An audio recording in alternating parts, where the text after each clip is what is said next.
5 अगस्त 2019 जब सूरज की पहली किरणें श्रीनगर की डल झील पर पड़ी तो कश्मीर की वादियों में एक अजीब सा सन्नाटा पसरा हुआ था। हवा में ठंडक थी, लेकिन उस ठंडक में एक अजीब सी बेचैनी थी। सड़कों पर सिक्योरिटी फोर्सेस की भारी तैनाती, बंद दुकानों और खामोश गलियों से ऐसा लग रहा था जैसे समय रुक सा गया हो। अमरनाथ यात्रा को अचानक रोक दिया गया था। लाखों तीर्थयात्री और टूरिस्ट को घाटी छोड़ने का आदेश मिल चुका था। इंटरनेट और मोबाइल सर्विसेज बंद कर दी गई थी। उमर अब्दुल्ला और महबूबा मुफ्ती जैसे कई कश्मीरी लीडर्स को उनके घरों में नजरबंद कर दिया गया था। स्कूल कॉलेज बंद थे और पूरे स्टेट में धारा 144 लगी हुई थी। कश्मीर के लोगों को इस बात का एहसास हो गया था कि कुछ बड़ा होने वाला है, लेकिन क्या होगा ये कोई नहीं जानता था। इधर दिल्ली में संसद भवन में एक अलग ही हलचल थी। सुबह से ही सांसदों के बीच खबरें तैर रही थी कि होम मिनिस्टर अमित शाह कुछ बड़ा ऐलान करने वाले हैं। जहां संसद के गलियारों में सस्पेंस का माहौल था, तो वहीं मीडिया में चर्चाओं का बाजार गर्म था। दूसरी ओर बीजेपी के सांसदों की चुप्पी किसी सीक्रेट प्लानिंग की ओर इशारा कर रही थी। सुबह करीब 11 बजे जब union home minister Amit Shah Rajya Sabha में पहुंचे तो उनके हाथ में एक फाइल और कुछ डॉक्यूमेंट्स थे। सभी की निगाहें उन पर टिकी थी। जैसे ही उन्होंने खड़े होकर एक नोटिफिकेशन और रिजोल्यूशन पेश किया, सदन में हंगामा मच गया। ये कोई सामान्य नोटिफिकेशन नहीं था, ये वो हिस्टोरिकल डॉक्यूमेंट था जिसने असंभव को संभव करके दिखाते हुए देश में 2 निशान, 2 संविधान और 2 प्रधान के कॉन्सेप्ट को जड़ से उखाड़ फेंका। ये कहानी है आर्टिकल 370 और 35A के खात्मे की, जिसने दशकों पुरानी उस व्यवस्था को मिट्टी में मिला दिया जो स्पेशल स्टेटस के नाम पर कश्मीर को देश के बाकी हिस्सों से अलग करती थी। ये वो पल था जब उस गुरूर भरी आवाज को हमेशा के लिए खामोश कर दिया गया जो कहती थी कि दुनिया की कोई ताकत आर्टिकल 370 को नहीं हटा सकती। जम्मू कश्मीर भारत का ही नहीं, दुनिया की सबसे खूबसूरत जगहों में से एक है और इसे धरती का स्वर्ग भी कहा जाता है। लेकिन जितना खूबसूरत कश्मीर है, उतना ही पेचीदा इसका इतिहास है। ये इलाका सदियों तक राजाओं, सल्तनतों और साम्राज्यों का केंद्र रहा और कई बार यहाँ सफेद बर्फ की चादर खूनी जंगों से लाल हुई है। ब्रिटिश इंडिया के दौर में जम्मू कश्मीर प्रिंसली स्टेट था, जिस पर डोगरा राजवंश का रूल था। 1925 में डोगरा वंश के आखिरी शासक महाराजा हरि सिंह जम्मू कश्मीर के रूलर बने। महाराजा हरि सिंह हिंदू थे, लेकिन उनकी रियासत में मुस्लिम आबादी ज्यादा थी। राजा हरि सिंह और उनके पूर्वजों पर अक्सर मुस्लिम्स के साथ भेदभाव करने के आरोप लगे। इससे मुस्लिम में डिससैटिस्फैक्शन बढ़ा और इसके बाद कश्मीर में शेख अब्दुल्ला जैसे मुस्लिम लीडर्स उभर कर सामने आए, जिन्होंने all Jammu and Kashmir Muslim conference नाम की एक पॉलिटिकल पार्टी बनाई, जिसे बाद में all Jammu and Kashmir national conference कर दिया गया। इसके बाद शेख अब्दुल्ला ने रिफॉर्म्स की डिमांड करते हुए राजा हरि सिंह के खिलाफ प्रोटेस्ट छेड़ दिए। प्रोटेस्ट को दबाने के लिए राजा हरि सिंह ने शेख अब्दुल्ला को जेल में डलवा दिया, जिसके बाद कई सालों तक कश्मीर में हालात अनस्टेबल रहे। लेकिन जम्मू कश्मीर का सबसे डार्क चैप्टर अभी आना बाकी था। 1947 में जब भारत आजाद हुआ, तब महाराजा हरि सिंह ने ना तो भारत के साथ और ना ही पाकिस्तान के साथ जुड़ने का फैसला किया। वो जम्मू एंड कश्मीर को एक इंडिपेंडेंट स्टेट बनाकर रखना चाहते थे। उन्हें लग रहा था कि भारत का डेमोक्रेटिक सिस्टम राजशाही खत्म कर देगा। वही वो पाकिस्तान के हाथ की कठपुतली भी नहीं बनना चाहते थे। लेकिन अक्टूबर 1947 में जब पाकिस्तान ने हजारों पश्तून ट्राइब्समैन और अपनी सेना के साथ मिलकर जम्मू कश्मीर पर हमला कर दिया, तो हालात बदल गए।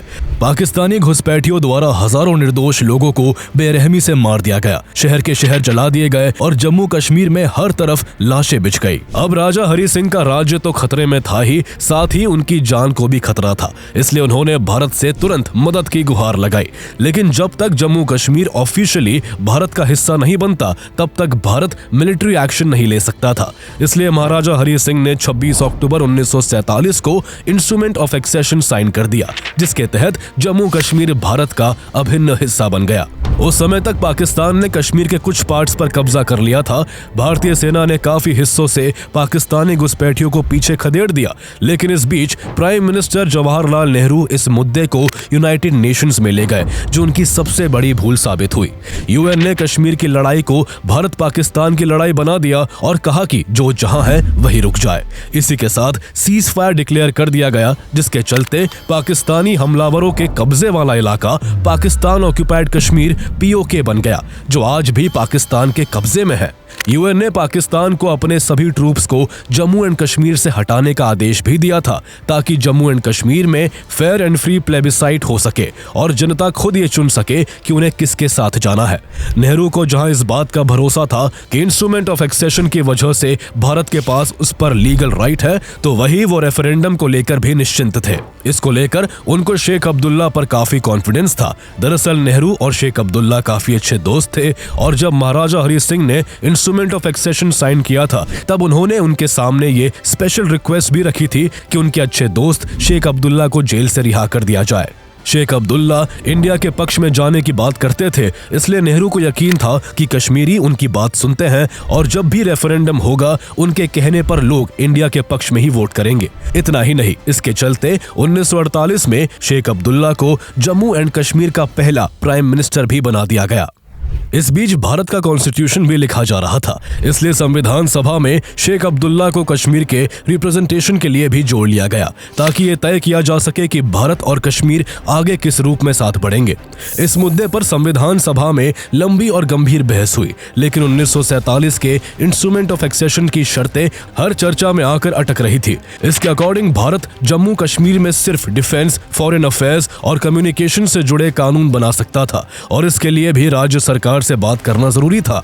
वही स्टेट को अपने इंटरनल मैटर्स के लिए पूरी ऑटोनॉमी थी। इसके हिसाब से भारत का संविधान कश्मीर पर लागू नहीं हो सकता था। ऐसे में एक बीच का रास्ता निकालने की कोशिश शुरू हो गई ताकि इंस्ट्रूमेंट ऑफ एक्सेशन के पॉइंट्स की भी वैल्यू रहे और इंडियन कॉन्स्टिट्यूशन के कुछ प्रोविजंस को भी लागू किया जा सके। इस मुश्किल को हल करने की जिम्मेदारी कॉन्स्टिट्यूएंट असेंबली के एक्सपीरियंस मेंबर गोपाल स्वामी अयंगर को सौंपी जाती है। वो बेहद सोच विचार करके एक temporary, transitional and special provision पेश करते हैं जिसे आर्टिकल 370 के नाम से जाना गया। आर्टिकल 370 के हिसाब से जम्मू कश्मीर पर भारतीय संविधान के सिर्फ 2 आर्टिकल लागू होंगे। पहला आर्टिकल 1 था जो कहता है कि India that is Bharat shall be a union of states और इस आधार पर जम्मू कश्मीर भी भारत का हिस्सा माना जाएगा। दूसरा खुद आर्टिकल 370 था जो जम्मू कश्मीर को स्पेशल स्टेटस देता था और भारत के कॉन्स्टिट्यूशनल राइट्स को सीमित करता था। आर्टिकल 370 के अनुसार भारत सरकार जम्मू कश्मीर के लिए केवल 3 चीजों डिफेंस, फॉरेन अफेयर्स और कम्युनिकेशंस मैटर्स को लेकर ही रूल्स एंड रेगुलेशन बना सकती थी।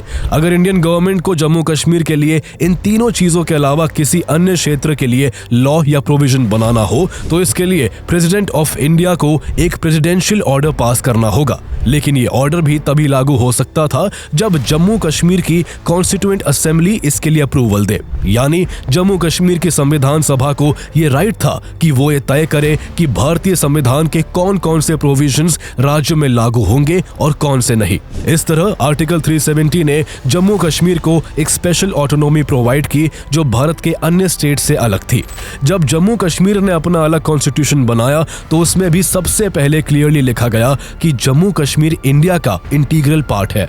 इस बात ने भारत और जम्मू कश्मीर के बीच कॉन्स्टिट्यूशनल रिलेशंस को मजबूत तो किया, लेकिन दोनों के बीच की दूरी भी उतनी ही क्लियर कर दी। आर्टिकल 370 को शुरू में एक टेम्पररी प्रोविजन के रूप में रखा गया था और इसे भारत के संविधान में पार्ट 21 में जोड़ा गया था जिसमें टेम्पररी एंड ट्रांजिशनल प्रोविजन होते हैं। ऐसा माना गया था कि जम्मू कश्मीर में प्लेबिसाइट होने के बाद जब यह भारत के साथ पूरी तरह इंटीग्रेट हो जाएगा तो आर्टिकल 370 की रिक्वायरमेंट नहीं रहेगी और इसे हटा दिया जाएगा। लेकिन प्लेबिसाइट कभी हुआ ही नहीं क्योंकि पाकिस्तान POK से अपनी सेनाएं हटाने को तैयार नहीं हुआ। किसी को अंदाजा नहीं था कि ये टेम्पररी प्रोविजन आने वाले दशकों में देश के लिए सबसे बड़ी राजनीतिक पहेली बन जाएगा। आर्टिकल 370 को हटाने की प्रोसेस को भी बेहद कॉम्प्लिकेटेड बनाया गया था। आर्टिकल 370 को रिवोक करने के लिए पहले जम्मू कश्मीर की गवर्नमेंट की सहमति और फिर स्टेट कॉन्स्टिट्यूएंट असेंबली की मंजूरी जरूरी थी। इसके बाद ही इंडियन प्रेसिडेंट इसे हटाने का आदेश जारी कर सकते थे। इसी बीच साल 1951 तक आते आते जम्मू कश्मीर में खुद का संविधान बनाने की प्रक्रिया भी शुरू हो गई। भारत चाहता था कि वहां भी देश की मेन इंस्टीट्यूशंस जैसे election commission, CAG, supreme court, fundamental rights, Indian penal code और DPSPs लागू हो, जवाहरलाल नेहरू को भरोसा था कि उनके करीबी दोस्त शेख अब्दुल्ला इसमें उनकी हेल्प करेंगे। इसी उम्मीद के साथ 1952 में दोनों नेता मुलाकात करते हैं और दोनों के बीच दिल्ली एग्रीमेंट साइन होता है। इस एग्रीमेंट के तहत तय होता है कि जम्मू कश्मीर में भी इंडियन कॉन्स्टिट्यूशन के कुछ फंडामेंटल प्रोविजंस लागू होंगे, लेकिन इसके बदले शेख अब्दुल्ला जवाहरलाल नेहरू से और भी ज्यादा स्पेशल डिमांड्स कर बैठे। शेख अब्दुल्ला ने मांग रखी कि जम्मू कश्मीर का खुद का अलग झंडा होगा, अपना प्रधानमंत्री होगा जिसे सदर रियासत कहा जाता है, और इसके अलावा 1927 का स्टेट सब्जेक्ट लॉ भी एप्लीकेबल किया जाएगा। दरअसल ये लॉ 1927 में महाराजा हरि सिंह के समय लागू हुआ था, जिसके हिसाब से कश्मीर के बाहर के लोग यहाँ प्रॉपर्टी नहीं खरीद सकते थे और न ही सरकारी नौकरी पा सकते थे। इन सब पर सिर्फ लोकल लोगों का राइट होता था, ताकि आउटसाइडर्स के आने से उनकी आइडेंटिटी और डेमोग्राफी चेंज ना हो। जवाहरलाल नेहरू को किसी भी तरह जम्मू कश्मीर में इंडियन कॉन्स्टिट्यूशन के जरूरी प्रोविजंस को लागू करना था, इसलिए वो शेख अब्दुल्ला की इन तीनों डिमांड्स को मान लेते हैं और इसी के साथ 1954 में प्रेसिडेंशियल ऑर्डर के जरिए आर्टिकल 370 में इन डिमांड्स को आर्टिकल 35A के रूप में जोड़ दिया जाता है। लेकिन आर्टिकल 35A में एक ऐसा प्रोविजन भी था जिसने कश्मीरी महिलाओं के साथ खुला भेदभाव किया।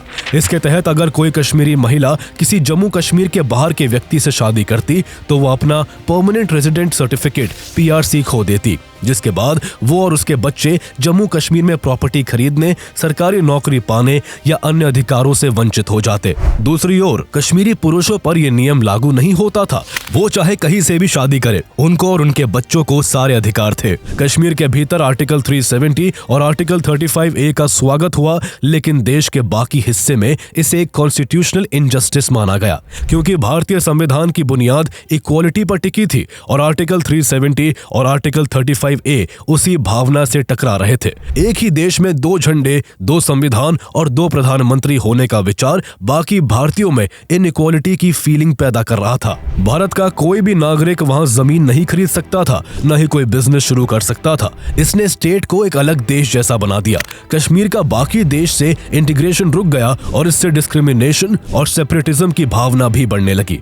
शुरुआत में शेख अब्दुल्ला भारत और नेहरू के साथ फ्रेंडली थे, लेकिन 1953 तक उनके सुर भी बदल चुके थे। वो हर चीज में काफी आनाकानी करने लगे। अब वो भारत के साथ रहने की बात करने के बजाय इंडिपेंडेंट होने या ज्यादा ऑटोनॉमी की बातें करने लगे थे, जिसे भारत ने खतरे के रूप में देखा। उनकी इसी सेपरेटिस्ट आइडियोलॉजी के चलते 1953 में उन्हें कश्मीर कॉन्स्पिरेसी और विदेशी ताकतों के साथ मिलकर साजिश रचने के केस में जम्मू कश्मीर के प्राइम मिनिस्टर के पद से हटाकर अरेस्ट कर लिया गया। उनके बाद बख्शी गुलाम मोहम्मद को स्टेट का प्राइम मिनिस्टर बनाया गया। इसके बाद 1957 में जम्मू कश्मीर का संविधान लागू हुआ, लेकिन इसके तुरंत बाद बड़ी ही चालाकी से जम्मू कश्मीर की कॉन्स्टिट्यूएंट असेंबली को भी डिसॉल्व कर दिया गया। इससे आर्टिकल 370 को हटाना लगभग नामुमकिन हो गया, क्योंकि प्रोविजन के मुताबिक इसको हटाने के लिए कॉन्स्टिट्यूएंट असेंबली की अप्रूवल जरूरी थी। लेकिन जब जम्मू कश्मीर में संविधान सभा ही नहीं रही तो वहां के नेताओं को यकीन हो गया कि अब भारत सरकार आर्टिकल 370 को कभी हटा नहीं सकेगी। आगे जम्मू कश्मीर के कॉन्स्टिट्यूशन में कई अमेंडमेंट किए गए, जिनमें से एक जम्मू कश्मीर के प्राइम मिनिस्टर के पद को लेकर भी था। मार्च 1965 में जम्मू कश्मीर के कॉन्स्टिट्यूशन में 6th अमेंडमेंट पास किया गया, जिसके तहत प्राइम मिनिस्टर का पद खत्म कर उसकी जगह चीफ मिनिस्टर का पद लागू किया गया। इस बदलाव के बाद गुलाम मोहम्मद सादिक जम्मू कश्मीर के पहले चीफ मिनिस्टर बने। हालांकि आर्टिकल 370 और 35A को हटाने को लेकर कुछ नहीं हुआ।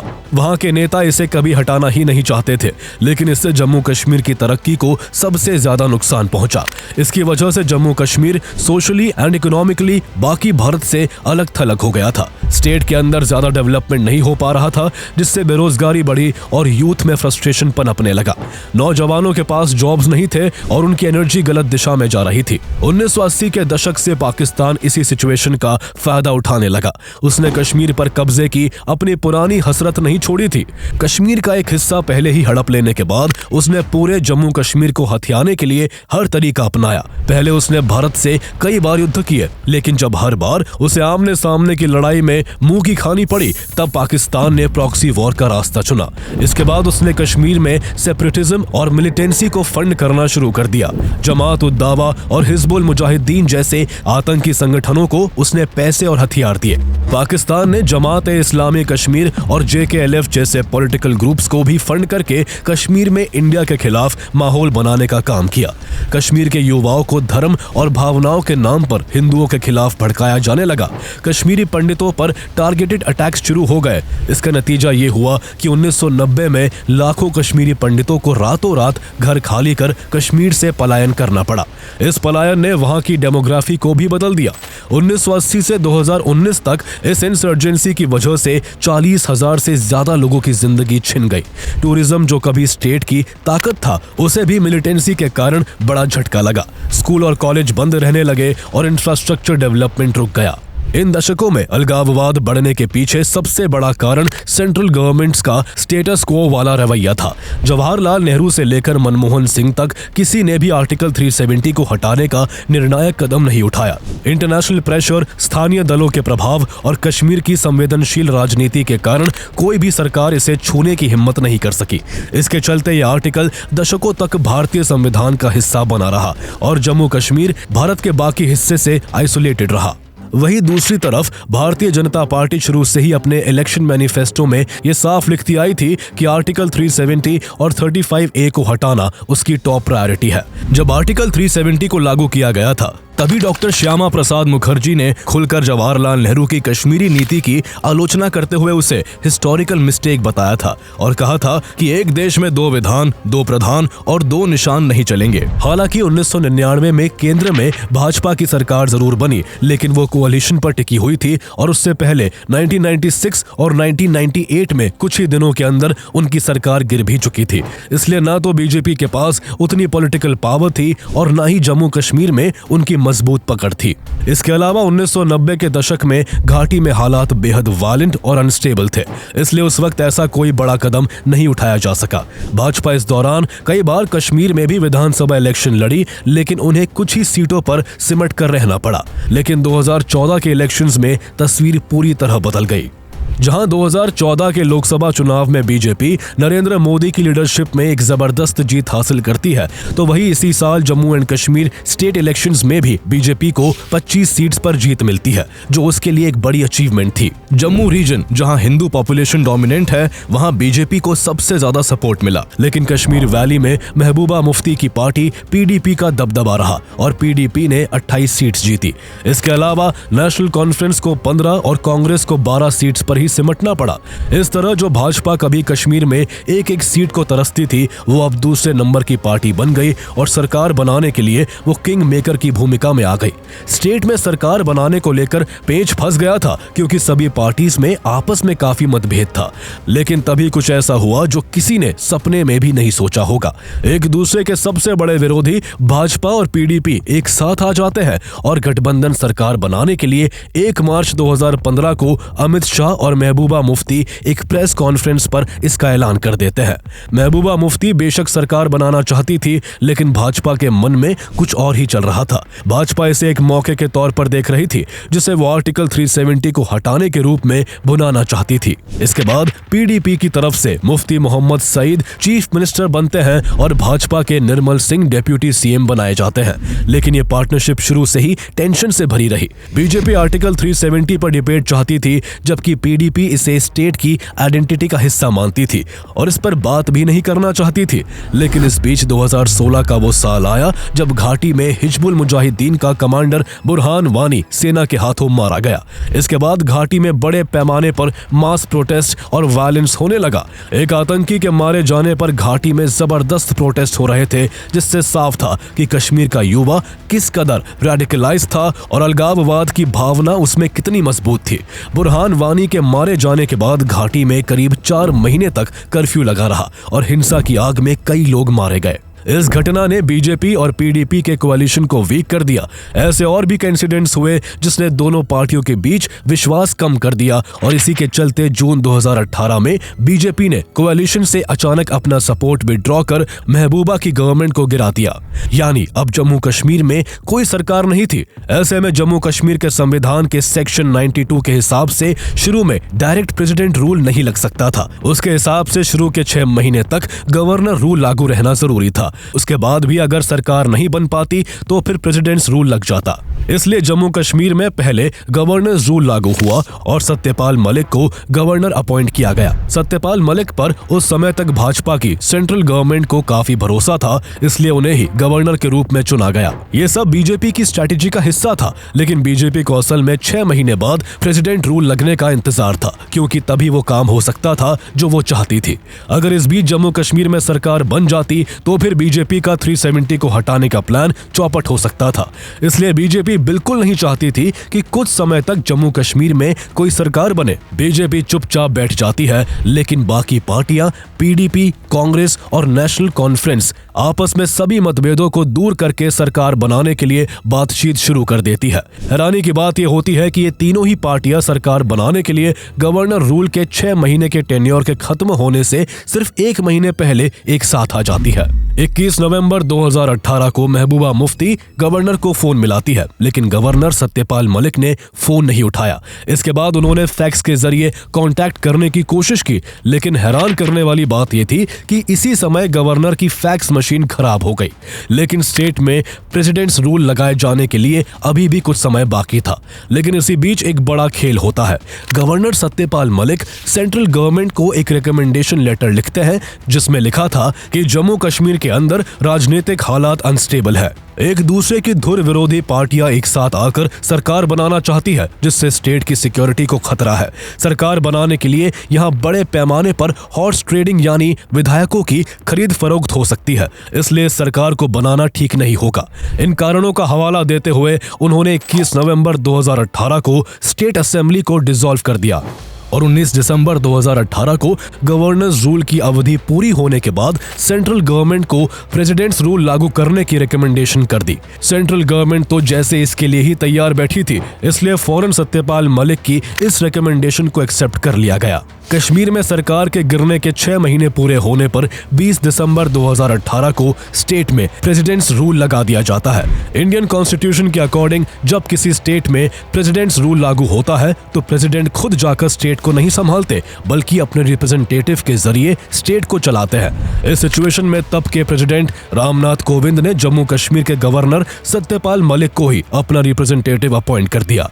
पहले सत्यपाल मलिक के हाथ में गवर्नर रहते हुए उतनी पावर नहीं थी जितनी अब प्रेसिडेंट रूल लगने और प्रेसिडेंट द्वारा रिप्रेजेंटेटिव अपॉइंट होने के बाद हो गई थी। चूंकि उस समय जम्मू कश्मीर की लेजिस्लेटिव असेंबली भंग थी, इसलिए राष्ट्रपति ने एक और आदेश जारी किया कि जम्मू कश्मीर की लेजिस्लेटिव असेंबली के अधिकार अब भारत की पार्लियामेंट के पास होंगे। इसका मतलब ये था कि अब जम्मू कश्मीर से जुड़े किसी भी कानून या प्रावधान पर फाइनल डिसीजन लेने का अधिकार इंडियन पार्लियामेंट का हो गया था। मोदी सरकार 6 महीने का इंतजार इसीलिए कर रही थी क्योंकि अब इस प्रेसिडेंशियल नोटिफिकेशन के बाद जम्मू कश्मीर का पूरा फैसला लेने का अधिकार एक तरह से भारत सरकार के हाथों में था। पहले जहां किसी भी इस चीज के लिए स्टेट गवर्नमेंट या लेजिस्लेटिव असेंबली का कंसेंट जरूरी था, अब वो ऑब्स्टेकल खत्म हो चुकी थी और यही वो सिचुएशन थी जो आर्टिकल 370 के रिवोकेशन के लिए एकदम परफेक्ट स्ट्रक्चर तैयार कर चुकी थी। अब सेंट्रल गवर्नमेंट ने अपने प्लान के मुताबिक इस दिशा में काम करना शुरू कर दिया। सरकार को ये पता था कि आर्टिकल 370 हटाने का डिसीजन और प्रोसेस इतना आसान नहीं रहेगा। अगर ऑपोजिशन को जरा सी भी भनक लग जाती तो एक कदम उठाना बहुत मुश्किल हो जाता, इसलिए सब कुछ बहुत ही सीक्रेसी से करना था। कई इंटेलिजेंस रिपोर्ट्स में पाया गया कि सेपरेटिस्ट ग्रुप्स कश्मीरी यूथ को ढाल बनाकर प्रोटेस्ट और वायलेंस ऑर्गेनाइज कर सकते हैं, इसलिए सरकार ने सिक्योरिटी प्लानिंग को भी टॉप प्रायोरिटी बनाया। इसके लिए सीआरपीएफ, बीएसएफ और इंडियन आर्मी के 38,000 एक्स्ट्रा ट्रूप्स कश्मीर में डिप्लॉय किए गए, जिससे टोटल सिक्योरिटी फोर्सेस की संख्या 7 से 8 लाख के करीब हो गई। जम्मू कश्मीर में इंटरनेट और मोबाइल सर्विसेज भी सस्पेंड कर दिए गए। ये एक साफ सिग्नल था कि सरकार कोई रिस्क नहीं लेना चाहती थी। इंटरनल रिपोर्ट्स में यह भी कहा गया कि एलओसी पर पाकिस्तान सीज फायर वायलेशंस बढ़ा सकता है, इसलिए आर्मी को हाई अलर्ट पर रखा गया और ड्रोन सर्विलियंस को इंटेंसिफाई किया गया। इस तरह प्लान पूरी तरह से तैयार था और अब बस एक्शन होने की देर थी। 5 अगस्त 2019 ये वो तारीख बनी जिसने भारत के इतिहास में एक नया अध्याय लिख दिया। सुबह से ही संसद भवन में हलचल थी। माहौल ऐसा था जैसे कोई बड़ा फैसला होने वाला हो। किसी को अंदाजा नहीं था कि आज का दिन कश्मीर के इतिहास को हमेशा के लिए बदल देगा। बीजेपी ने इस दिन की प्लानिंग इतनी सीक्रेटली की थी कि विपक्ष को भनक तक नहीं लगी। उधर जम्मू कश्मीर में जहां सिक्योरिटी फोर्सेस हर कोने पर तैनात थी, तो वही 4 अगस्त की रात को ही महबूबा मुफ्ती और उमर अब्दुल्ला जैसे कई प्रमुख नेताओं को हाउस अरेस्ट कर लिया गया था और जम्मू कश्मीर में धारा 144 भी लागू कर दी गई थी ताकि कोई विरोध प्रदर्शन ना हो सके। 5 अगस्त की सुबह करीब 11 बजे राज्यसभा में union home minister Amit Shah एक हिस्टोरिकल रेजोल्यूशन पेश करते हैं जो आर्टिकल 370 को खत्म करने और जम्मू कश्मीर को 2 यूनियन टेरिटरीज में डिवाइड करने को लेकर था। इससे पहले उस सुबह प्रेसिडेंट रामनाथ कोविंद ने एक प्रेसिडेंशियल ऑर्डर CO 272 जारी किया था जिसके जरिए आर्टिकल 367 में बदलाव किया गया। यही वो क्लॉज था जो कॉन्स्टिट्यूशन की इंटरप्रिटेशन को डिफाइन करता है। इस अमेंडमेंट के बाद आर्टिकल 370 के क्लॉज 3 में जहां पहले कॉन्स्टिट्यूएंट असेंबली लिखा था उसे बदलकर लेजिस्लेटिव असेंबली कर दिया गया। ऐसा इसलिए किया गया क्योंकि आर्टिकल 370 को रिवोक करने के लिए कॉन्स्टिट्यूएंट असेंबली की जरूरत थी जो 1957 में ही डिसॉल्व हो चुकी थी। ऐसे में अब उसे बदलकर लेजिस्लेटिव असेंबली नाम दे दिया गया और चूंकि राज्यों में उस समय प्रेसिडेंट्स रूल लागू था इसलिए लेजिस्लेटिव असेंबली की सारी शक्तियां पहले से ही भारत की पार्लियामेंट के पास थी। अब जहां पहले किसी भी बदलाव के लिए जम्मू कश्मीर की कॉन्स्टिट्यूएंट असेंबली की सिफारिश जरूरी थी, वही इस नए आदेश के बाद वही अधिकार भारतीय संसद को मिल गया। इसके अलावा प्रेसिडेंट के इस नोटिफिकेशन में साफ लिखा था कि अब आर्टिकल 370 के सभी क्लॉजेस लागू नहीं होंगे सिवाय इसके कि जम्मू कश्मीर भारत का इंटीग्रल पार्ट है। साथ ही आर्टिकल 35A जो परमानेंट रेजिडेंट्स को प्रॉपर्टी खरीदने और सरकारी जॉब्स में प्राथमिकता जैसे स्पेशल राइट्स देता था उसे भी हटा दिया गया। नोटिफिकेशन में यह भी मेंशन था कि इंडियन कॉन्स्टिट्यूशन अब जम्मू कश्मीर पर बिना किसी एक्सेप्शन के पूरी तरह लागू होगा। इसके साथ ही अमित शाह द्वारा Jammu and Kashmir reorganisation bill 2019 संसद में रखा गया जिसके तहत राज्य को 2 भागों में बांट दिया गया। जम्मू कश्मीर को एक लेजिस्लेचर वाला यूनियन टेरिटरी बनाया गया और लद्दाख बिना लेजिस्लेचर वाला केंद्र शासित प्रदेश बना।